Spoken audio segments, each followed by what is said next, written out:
Hoje vamos continuar esse estudo sobre a igreja ideal. Ainda estamos dentro do contexto sobre o anticristo. Semana passada falamos sobre o anticristo e hoje vamos continuar, vai fechar esse assunto.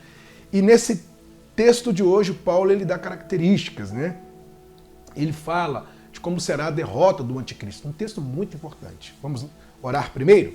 Deus, obrigado por essa oportunidade. Fale aos nossos corações. Queremos ouvir a sua voz. Queremos nos alimentar de sua palavra. Em nome de Jesus. Amém. Gente, vamos lá. 2 Tessalonicenses, capítulo 2, a partir do verso 7. Vamos ler o texto inteiro e depois a gente vem na interpretação correta. Com efeito, o mistério da iniquidade já opera e guarda somente que seja afastado aquele que agora o detém. Então será, de fato, revelado o iníquo, a quem o Senhor Jesus matará com o sopro de sua boca e o destruirá pela manifestação de sua vinda. Ora, o aparecimento do iníquo é segundo a eficácia de Satanás, com todo o poder e sinais e prodígios da mentira, e com todo engano de injustiça, aos quais perecem, porque não acolheram o amor da verdade para serem salvos. É por esse motivo, pois, que Deus lhes manda a operação do erro, para darem crédito à mentira, a fim de serem julgados todos quantos não deram crédito à verdade. Antes, pelo contrário, deleitaram-se com a injustiça. Bom, nesse texto, Paulo ele dá a característica, novamente, do anticristo, e nesse texto ele fala da derrota do anticristo, né? Então vamos voltar lá no verso 7, diz assim, ó: com efeito, o mistério da iniquidade já opera e aguarda somente que seja afastado aquele que agora o detém. Isso quer dizer o seguinte: este é o espírito da injustiça, já predominante na sociedade, mas ainda um mistério não revelado por completo, pois o será naquele que tão abertamente se opõe a Deus, ao ponto de assumir com blasfêmia o lugar de Deus na terra, o qual o Pai reservou para Jesus Cristo. O espírito desse homem já está atuando. No entanto, o homem que incorporará plenamente esse espírito não chegou. Então, gente, Paulo, nesse texto, né, logo no verso 7, ele diz que o espírito do anticristo, né, porque aqui quando se refere ao iníquo, se refere ao anticristo, ele já opera, ele já está operando. Isso é muito importante, inclusive nós falamos isso na semana passada. Todo o cenário está montado para o anticristo. Tudo que é contra Cristo é uma figura de anticristo, para que você entenda. Então, se você me perguntar se o anticristo já veio, até colocamos um texto assim, que ainda não chegou, por quê? Porque ainda não foi manifesto, né? Ainda o anticristo não foi manifesto. É claro, quando ele se manifestar, todos nós saberemos quem será, né? Mas até então não se manifestou. Mas o espírito do anticristo já atua. Então nós temos várias figuras de anticristo, né? Como, por exemplo, seitas. Toda espécie de seita, né? Toda seita é uma figura de anticristo. Por quê? É contra Cristo, distorce a palavra, são falsos ensinos, ou muitas das vezes um falso evangelho, então por aí vai. Então, o espírito do anticristo já atua. Hoje a gente vê tantas coisas absurdas, né? Tantas coisas que deixam a gente perplexo, né? Coisas assim, bem erradas mesmo, mas tudo isso já é um palco montado para a manifestação do anticristo. Tanto é uma coisa que a gente pode aí entender que existem coisas que vêm acontecendo que estão sendo normais, né? As pessoas já estão considerando normais essas coisas, como por exemplo mesmo brincar de Jesus, né? Existem aí filmes, memes que brincam com a figura de Cristo, né? Brincam com Jesus crucificado. A gente viu isso no carnaval, lembra? Quando teve lá aquela cena, e agora estão fazendo isso direto, né? Em vários carnavais, eles brincam com Cristo. Então tudo isso, gente, as pessoas vão aceitando, vão, né, achando, considerando essas coisas normais, porque quando apareceu o anticristo, as pessoas já não vão assustar. Então o palco, o cenário está sendo montado. Então a figura, né, o espírito do anticristo já atua, né? Já atua. Então nós temos várias figuras de anticristo espalhadas nesse mundo, né? E aí no verso 8, Paulo ele diz assim: então será de fato revelado o iníquo, a quem o Senhor Jesus matará com sopro de sua boca e o destruirá pela manifestação de sua vinda. Gente, esse versículo é tão importante. Olha só o que diz: a palavra de Cristo, da qual o Espírito Santo é o supremo pregador, sopro, quanto espírito. Então, entenda, quem vai destruir, colocar um ponto final no anticristo, vai ser o próprio Senhor Jesus com o sopro de sua boca, na sua vinda. Então, aqui nós entendemos que quando o anticristo se manifestar, a igreja estará aqui. Porque Cristo vai vir para buscar a igreja. Então, onde vai estar a igreja? Tem gente que fala assim, eu acredito que o anticristo, quando ele se manifestar, nós não estaremos aqui, a igreja não estará aqui. Não há nenhuma evidência na Bíblia que diz que não vai estar. Aqui nós entendemos que quando Cristo voltar, ele vai colocar um ponto final no anticristo. Certo? Tem uma coisa que é importante também a gente citar aqui, que Paulo coloca assim: então será de fato revelado o iníquo. Então, primeiro, aqui voltando lá no verso 7, primeiro o cenário é montado, primeiro o Espírito de Cristo vai atuando no coração dos homens, para depois ele se manifestar. Então, primeiro o cenário é montado, tudo preparado, as pessoas vão normalizando o pecado, as pessoas vão debochando de Cristo e por aí vai. Então, quando ele se manifestar, o cenário já vai estar todo pronto. Só que é o seguinte, quem vai colocar um ponto final em tudo isso é Cristo. É óbvio que a igreja, nesse momento, será perseguida. É óbvio que a igreja, nesse momento, será atacada. Com certeza. Sem sombra de dúvida. Né? Por isso que cremos que estaremos em período de tribulação. Na verdade, todos nós somos tribulados. O crente, ele passa por tribulações, né? Só que quando chegar esse dia, nesse momento, né? Sim, sem sombra de dúvida que a tribulação será muito maior, a perseguição será muito maior, né? Então Cristo colocará um ponto final no anticristo. Você vê que vem que sopro lembra, né? Espírito, né? Lembra o Espírito de Deus, né? Então Jesus virá e com o sopro de sua boca, né? A gente traz uma ideia de que aquilo que vai estar bem difícil para nós, para Cristo vai ser apenas um sopro. Muito bacana isso. E aí, continuando a explicação, agora a manifestação de sua vinda. Diz assim: depois que o filho da destruição for revelado, Jesus matará o homem da iniquidade pela palavra. Isso acontecerá com a segunda vinda de Cristo. No entanto, não nos é informado nenhuma data ou intervalos de tempo concernente a esses eventos finais. Então, uma coisa importantíssima aqui também, né, embora já citei aqui, Cristo na sua manifestação, segunda vinda. Por que segunda vinda? Porque já tivemos a primeira, Cristo já veio. Né? Quando ele apareceu, os discípulos, né? Foi a primeira vinda dele. Agora nós estamos aguardando a segunda. Então, na segunda vinda, ele colocará um ponto final no anticristo. E um detalhe importante que ninguém sabe a data disso. Ninguém sabe o dia, a hora, ou quando isso vai acontecer. Sabemos que os sinais já são evidentes, né?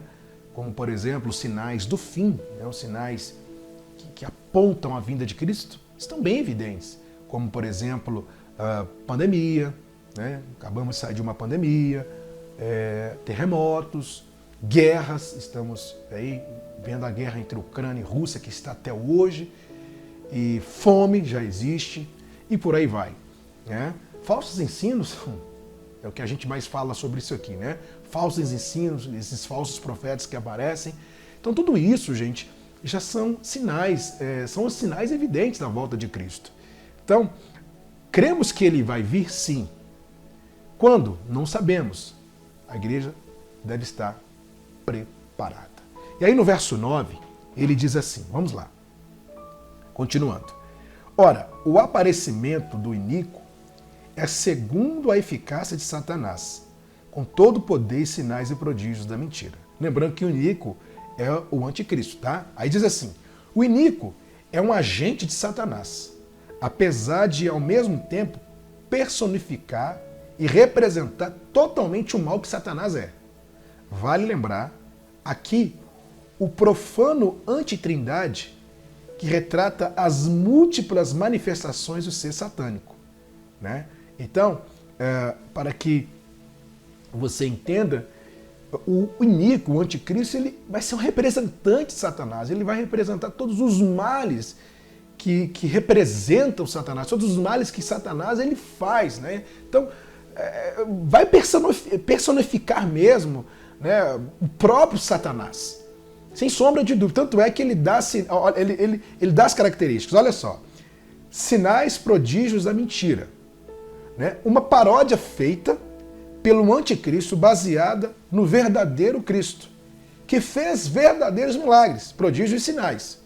Jesus profetizou a respeito dessa obra do maligno, em Marcos 13, do verso 22 ao 23. Esses malignos e ilusórios milagres querem arrastar o povo para a falsidade. Então, o anticristo também, pessoal, né, ele representa o mal, ele vai vir com o mal. Né? Ele é contra Cristo, só que o seguinte, vai fazer falsos milagres. Falsos milagres. O único que fez verdadeiros milagres foi Cristo. E o anticristo fará. Por que falsos milagres? Porque ele vai enganar muita gente com milagres, mas são falsos milagres. Por detrás daqueles milagres, a intenção é maligna. E eu vou falar uma coisa para vocês. Nós não podemos classificar uma pessoa como um homem de Deus pelos milagres que acontecem, né? Porque as pessoas dizem, fulano é tão de Deus porque quando ele ora o milagre acontece. Aqui o anticristo também fará milagre. E aí, o que você tem a me dizer sobre isso? O anticristo também vai fazer milagre. Então, não pense você que milagre classifica, determina que aquela pessoa é de Deus. Não há nada disso. Jesus, ele afirmou isso em Marcos, falando que os falsos profetas viriam com milagres e enganariam a muitos. Então a ideia do anticristo, né, por isso que o espírito dele já atua. Esses falsos profetas que estão hoje, né, que fazem, realizam falsos milagres, todos eles é uma espécie de anticristo também. Porque é tudo baseado na mentira, na falsidade. E sem verdade não é Cristo. Para ser de Cristo tem que ter verdade. O anticristo vai fazer milagres, mas é contra Cristo. Né? Então, ou seja, serão falsos milagres. E as pessoas vão atrás disso. Você vê que as pessoas hoje em dia, aqui na internet está cheio, pessoas que ficam procurando revelações, ficam procurando promessas, ficam procurando milagres. Eu vou na igreja tal porque lá vai estar o fulano de tal, e quando ele ora o milagre acontece. Eu vou no curandeiro tal. Então as pessoas vão em busca dessas coisas porque elas querem resolver os seus problemas, elas querem as necessidades atendidas. Só que é o seguinte, temos que tomar muito cuidado. Por isso que eu falei logo no início que o palco está sendo montado. Então, assim, hoje em dia as pessoas não querem nem saber, elas não querem saber se está sendo pregado o verdadeiro evangelho, elas querem resolver o problema. Né? Elas querem chegar lá, eu quero que fulano ore por mim e eu seja curado. Eu quero que ore por mim e aconteça coisas boas. Né? Eu quero que ore por mim e o milagre aconteça. As pessoas pensam assim. Não querem saber se está sendo dentro do contexto, porque elas querem resolver os seus problemas. E o anticristo ele vai aparecer exatamente para isso, para resolver o problema de todo mundo, para resolver a situação das pessoas. E é óbvio que muitas pessoas serão enganadas. Nós não podemos permitir isso. Por isso que a melhor coisa é você estar dentro da palavra, né? A Bíblia interpreta a Bíblia. A Bíblia não precisa ser interpretada por... A Bíblia interpreta a Bíblia, né? A Bíblia não... Você não precisa... A gente não tem que colocar nada nela, ela já está pronta, já está feita, a palavra já está determinada, né? Temos que extrair o texto, não impor, né? Temos que expor o texto, não impor. Então temos que tomar cuidado. Por isso que o tema desse estudo é a igreja ideal, porque a igreja ideal ela foge do engano, ela corre dessas coisas, né? E aí, continuando, acho que paramos no verso 10, né? Vamos lá? Verso 10, ele diz assim, ó, com todo engano de injustiça aos que perecem, porque não acolheram o amor da verdade para serem salvos. O amor à doutrina verdadeira, o amor a tudo aquilo que Jesus ordenou que fosse ensinado. Mateus 28, do verso 19 ao 20. Tal amor não é algo separado da fé em Jesus. A fé estima a verdade. Então, esse engano de injustiça será aqueles que vão perecer, aqueles que não acolheram o amor da verdade para serem salvos. O interessante, nós colocamos aqui na explicação, que não tem como você separar o amor da fé. Os dois caminham juntos, né? Ou seja, quem vai perecer? Quem serão as pessoas que não serão salvas? Exatamente aquelas que não acolheram a verdade. Aquelas que não acolheram a verdade, aquelas que não creram na verdade. Volto a dizer, toda vez que a gente cita sobre perecer, o que vem à mente é o que está escrito em João 3,16. Deus amou o mundo de tal maneira que deu o seu único filho, para que aquele que nele crê não pereça, mas tenha vida eterna. Tá vendo? Para que aquele que nele crê não pereça. Então, para não perecer no inferno, para não sofrer a morte eterna, eu preciso crer, né? Eu preciso acolher a verdade. Então, os que vão perecer exatamente aquelas pessoas que não deram crédito à verdade, que não creram naquilo que foi pregado, não creram em Cristo, né? A gente é salvo por Cristo, né? Ele é o caminho, a verdade e a vida. Então, por Ele que nós somos salvos. Nós não somos salvos pelas obras, nós não somos salvos pelo mérito, pelo esforço próprio, pela justiça própria, nós somos salvos pela obra de Cristo. Temos que crer nessa obra, né? E aí, continuando, no verso 11, ele diz assim, olha, e é por esse motivo, pois que Deus lhes manda a operação do erro, para darem crédito à mentira. Diz assim, Deus manda a destruição, o perverso, aqueles que persistem na incredulidade. Salmos 14:1. Por causa da maldade que eles mesmos acolheram. Se persistirem no erro, ele lhes dará o terrível destino final, a condenação. Essa é uma obra de sua lei, algumas vezes chamada de obra estranha de Deus. Mas não é isso que Deus deseja para as pessoas. Então, muito importante isso, porque é o seguinte, a destruição é tudo, porque Deus é soberano, né? Nada acontece sem que Ele permita. Então, tudo é com permissão de Deus.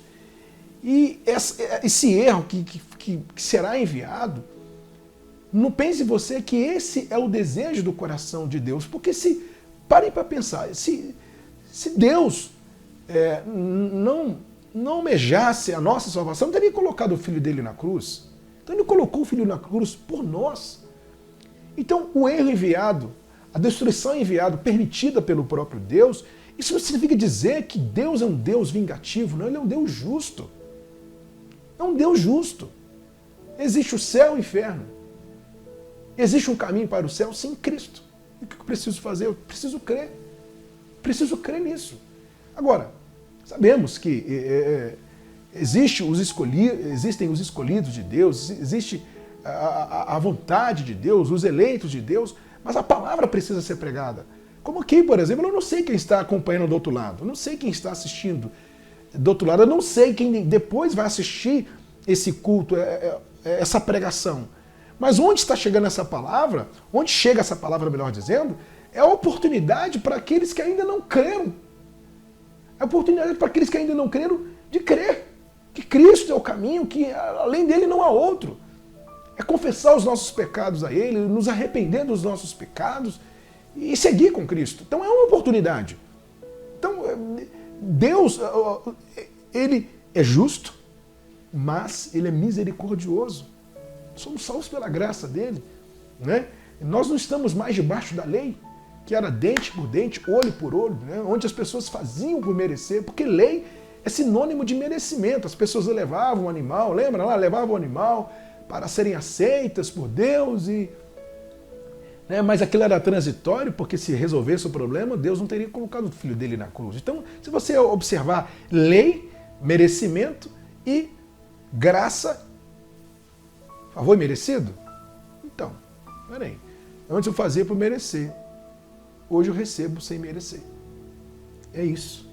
Então, aqui mostra a soberania de Deus nesse versículo, que tudo é com a permissão dele, mas também mostra também a oportunidade que ele traz, que ele dá para todos aqueles, para todas as pessoas, ele dá a oportunidade de ouvir, de crer em sua palavra. Né?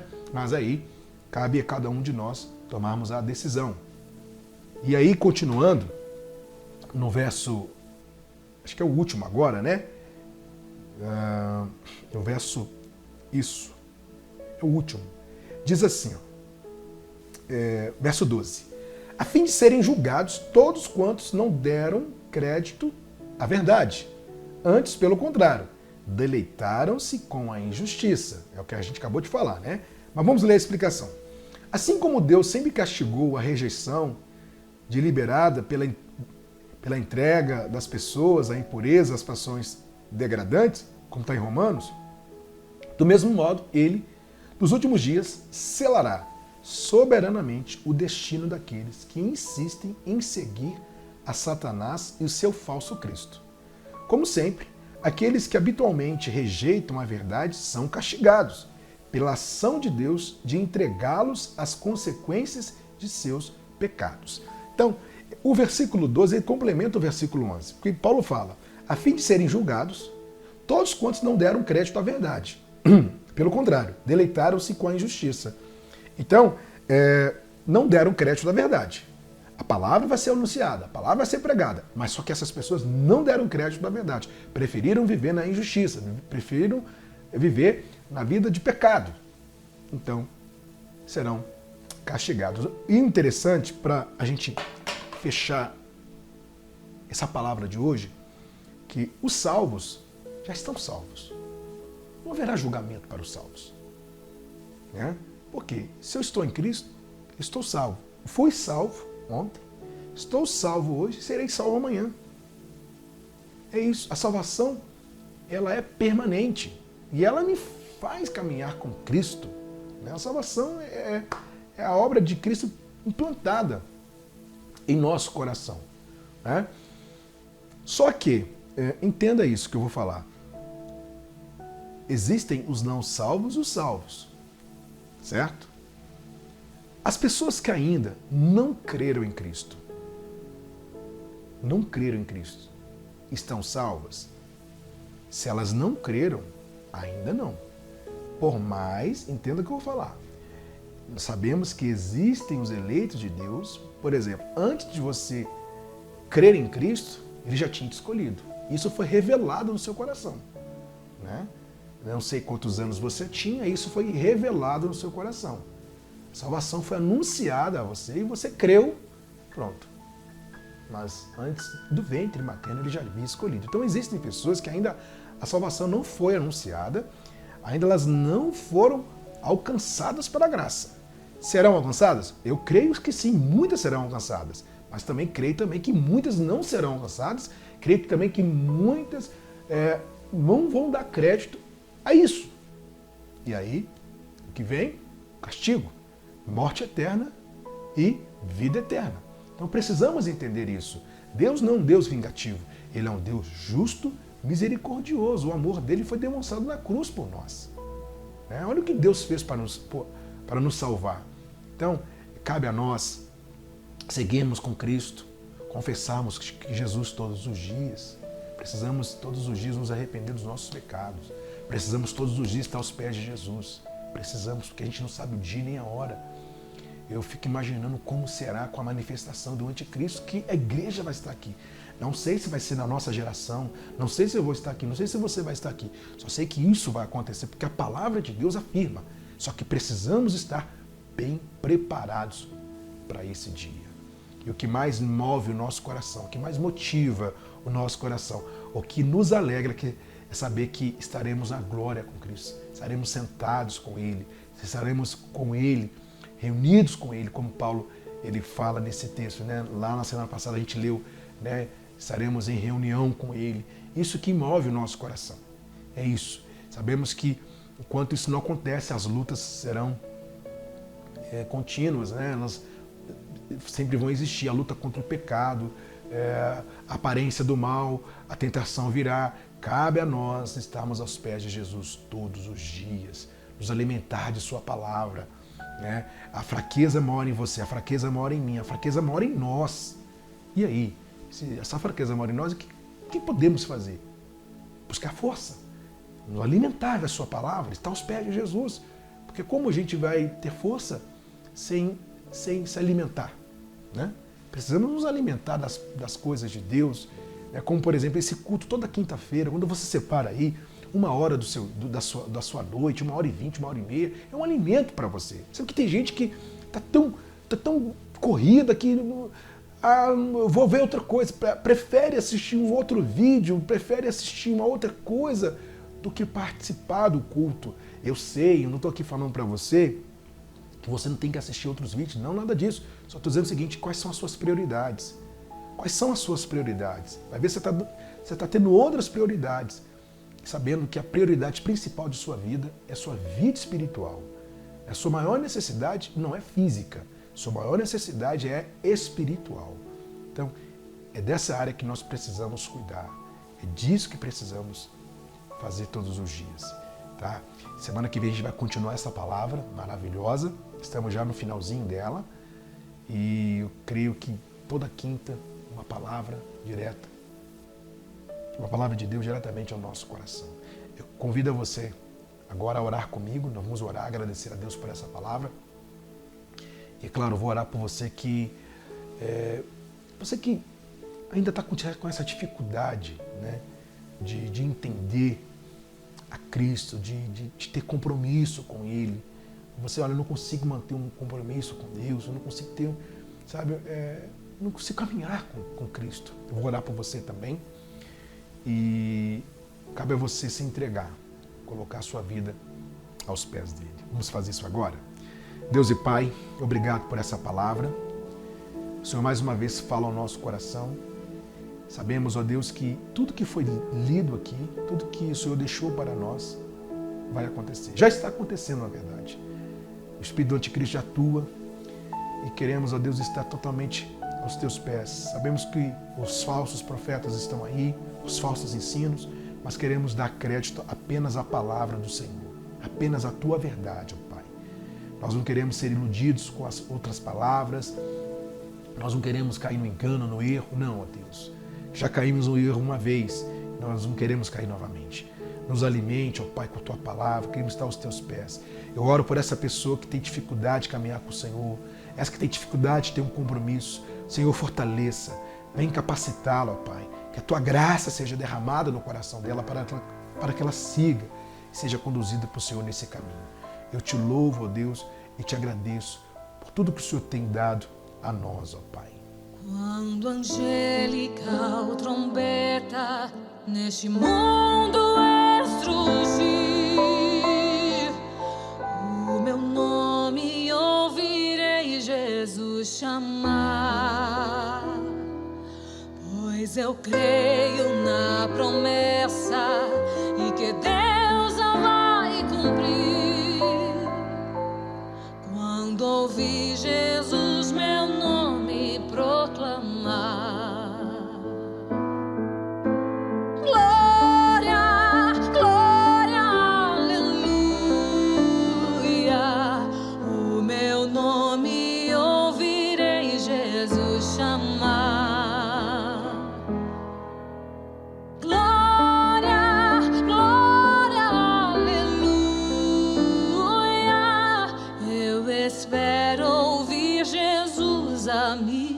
chamar.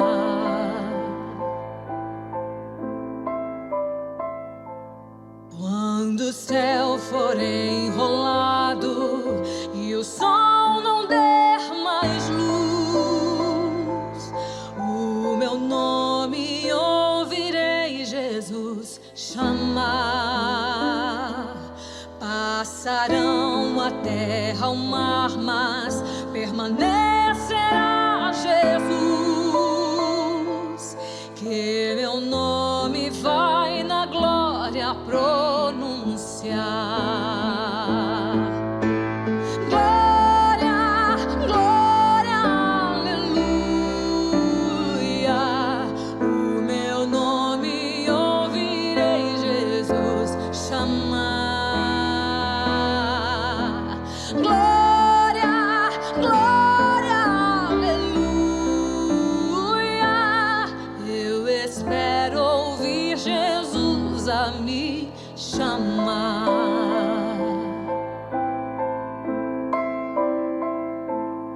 Oh, que música suave há de ser pra mim ouvir o meu nome Jesus Cristo anunciar.